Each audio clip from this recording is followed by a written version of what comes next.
आज जो हमारा पहला चैप्टर है क्लास फर्स्ट ईयर का, वो है हमारे पास physical quantities.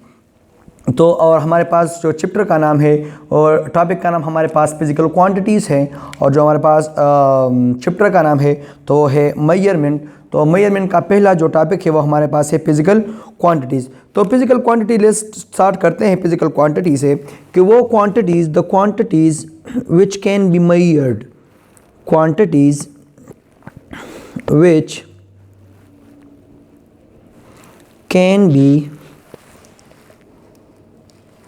which can be measured, called physical quantities। वो क्वांटिटी जिसका हम तवाज़ुन कर सकें, इस कॉल्ड फिज़िकल क्वांटिटी। तो उसे हम क्या कहते हैं? फिज़िकल क्वांटिटीज़ कहते हैं। वो क्वांटिटी हमारे पास जिसको हम नाप सकते हैं, तोल सकते हैं, इसको हम क्या कह सकते हैं? इसको हम कहते हैं फिज़िकल क्वांटिटीज़। फिज़िकल क्वांटिटी अगर हम देखें तो हमारे पास फिज़िकल क्वांटिटी में हमारे पास आता है मास, टाइम, लेंथ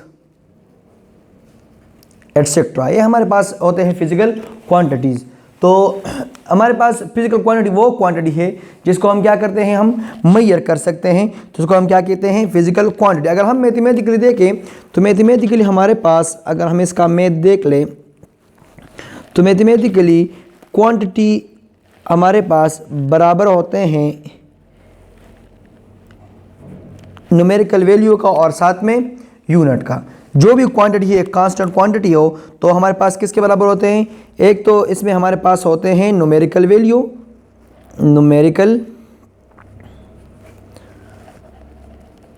और एक हमारे पास होते हैं यूनिट। तो फिज़िकल क्वांटिटी में हमारे पास दो टर्म में हम डिस्क्राइब करते हैं इसको। एक को हम कहते हैं कि हमारे पास क्या है? मैग्नीट्यूड। क्या होता है? मैग्नीट्यूड। मैग्नीट्यूड कहते हैं numerical value, the numerical value with proper unit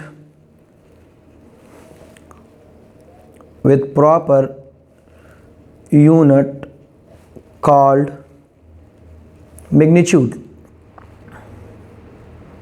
तो फिजिकल क्वांटिटी में एक हमारे पास होते हैं मैग्नीट्यूड, जो हम एन पे इसको क्या करते हैं? डिनोट करते हैं, और एक हमारे पास होते हैं यूनिट।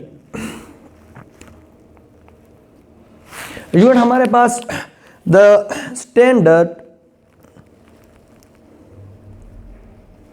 with which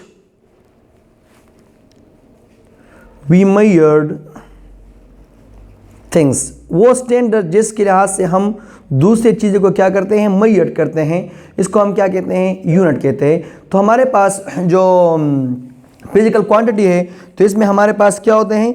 एक तो हमारे पास इसमें होते हैं मैग्नीट्यूड, और दूसरा हमारे पास क्या होते हैं? इसमें यूनिट। अगर हम के एग्जाम्पल अगर हम ले ले, लेट सपोज अगर मैं एग्जाम्पल लेता हूँ कि the length of rod, example let suppose the length of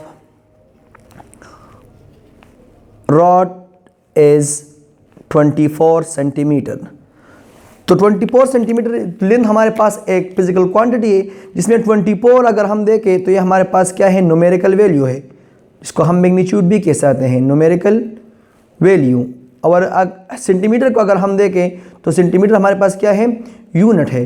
तो जब भी हमारे पास यूनिट न्यूमेरिकल वैल्यू और यूनिट दोनों आ जाए तो हम कहते हैं कि हमारे पास हमें एक क्वांटिटी देते हैं। अगर एक ये जो क्वांटिटी होती है हमारे पास कांस्टेंट होते हैं, तो हम इस तरह लिख सकते हैं N U is equal to constant. ये एक कांस्टेंट देता है हमें, ठीक है ना।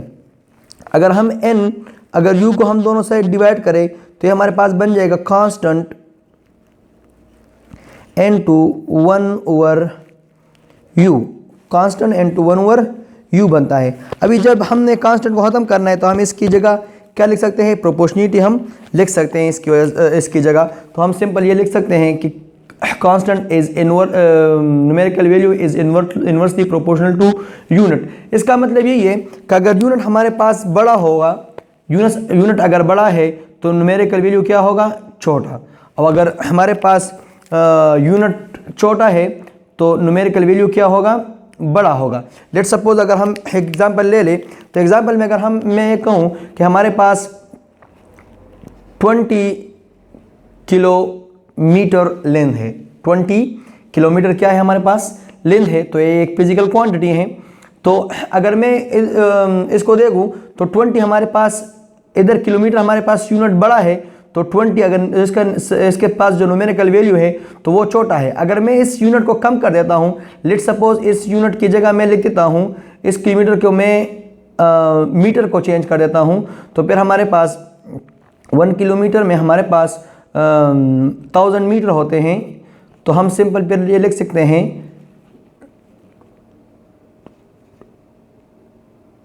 मीटर।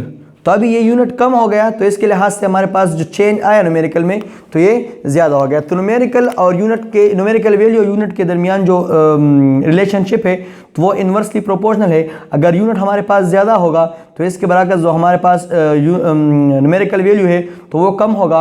अगर यूनिट हमारे पास कम है तो न्यूमेरिकल वैल्यू क्या होगा, ज़्यादा होगा। तो ये एक दूसरे पे क्या कर रहे हैं, डिपेंड कर रहे हैं, और वो भी कौन सा, इन्वर्सली डिपेंड है।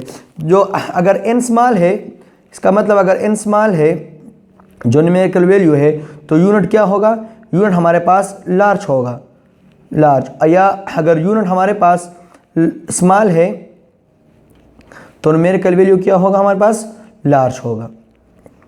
जिस तरह हमने इस MCQs के थ्रू हमने इसको क्या किया, ऑलरेडी एक्सप्लेन किया हुआ है। अच्छा, फिजिकल क्वांटिटी अगर हम देखें तो फिजिकल क्वांटिटी हमारे पास जिस तरह, अगर ये तो हमने सिर्फ लेंथ का एग्जांपल लिया, अगर मैं और एग्जांपल ले लूँ, लेट सपोज एग्जांपल अगर मैं और ले लूँ तो हमारे पास हो गया टाइम का, time is equal to 6 hour. और इस तरह अगर मैं ले लूँ कि एस लेंथ हमारे पास हो गया 20 मीटर, ठीक है ना। इस तरह अगर मैं मास की बात करूँ कि एक मास है उसके बराबर है 100 kg के, तो अगर मैं अगर आप इधर देख लें तो सारे के साथ क्या यूनिट और साथ में न्यूमेरिकल वैल्यू लगा हुआ है। तो इसका मतलब ये हमारे पास क्या है, फिजिकल क्वांटिटीज है। क्या है, फिजिकल क्वांटिटीज। तो सिंपल वो चीज़ें जिसको हम मेजर कर सकते हैं, जिसको हम अंडरस्टैंड कर सकते हैं, मेजर कर सकते हैं और नाप सकते हैं, तो इसको हम क्या कह सकते हैं, फिजिकल क्वांटिटी कहते हैं। The quantity which can be measured is called physical quantity. और क्वांटिटी हम उर्दू में अगर देखें तो क्वांटिटी मिकदार को कहते हैं। किसको कहते हैं, मिकदार को कहते हैं। और फिजिकल क्वांटिटी वो क्वांटिटी जिसको हम क्या करते हैं, मेजर कर सकते हैं, तो उसको हम क्या कहते हैं, कि हमारे पास क्या है, फिजिकल क्वांटिटीज़ है।